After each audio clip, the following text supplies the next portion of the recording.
آج ہم تمام پاکستانیوں کو، تمام مسیحی قوم کو خاص طور پہ، اور تمام ان لوگوں کو جو پاسٹر وکی کیس سے بہت زیادہ کنسرن تھے، جن کا پاسٹر وکی سے بڑا پیار تھا، جو صبح سے پریشان تھے اور کافی دنوں سے انتظار میں تھے کہ پاسٹر صاحب جو ہیں ان کی ضمانتیں ہو جائیں، یہ خوشی کا موقع آج پہنچا ہے۔ آج ان کی دوسری جو ایف آئی آر تھی 13/21، جس میں 16 MP کے تحت تھانہ صدر جڑاوالا میں مقدمہ درج تھا، آج اس میں بھی 50,000 شیورٹی کے عوض ان کی ضمانت جو ہے پوسٹ ٹیسٹ بیل وہ منظور کر لی گئی ہے۔ ہم تمام قوم کو مبارکباد دیتے ہیں، گڈ نیوز شیئر کر رہے ہیں آپ کے ساتھ۔ آج یقینی طور پہ ان کا جو شیورٹی بانڈ ہے وہ بھی جمع کروا دیا جائے گا، اور پاسٹر صاحب شام کو خداوند کی مرضی سے اپنی فیملی کے ساتھ ہوں گے۔ تمام قوم کو مبارکباد پیش کرتے ہیں۔ آج ہمارے ساتھ تمام ہماری ٹیم کے لوگ تھے موجود، جس طرح صبح بھی میں نے تعارف کرایا تھا، فرحان سہیل ایڈوکیٹ، عابد ملک ایڈوکیٹ، ہارون یوسف ایڈوکیٹ جو ہماری منورٹی لائنس پاکستان کے ٹیم کے ساتھ ہے، ساتھ لالا روبن تھے، لالا روبن کے ساتھ ان کے رانا زاہد احمد وکیل اور شاہد صاحب تھے، اور ہمارے ساتھ سلم پرویز سوترا صاحب ہیں، ان کی پوری ٹیم ہے۔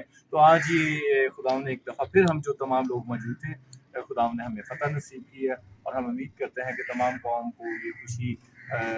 بہت زیادہ عزیز ہے، اور تمام جو ہے لوگ وہ خوش ہوں گے، اور ہم تمام ایک دفعہ پھر آپ کو سب کو مبارک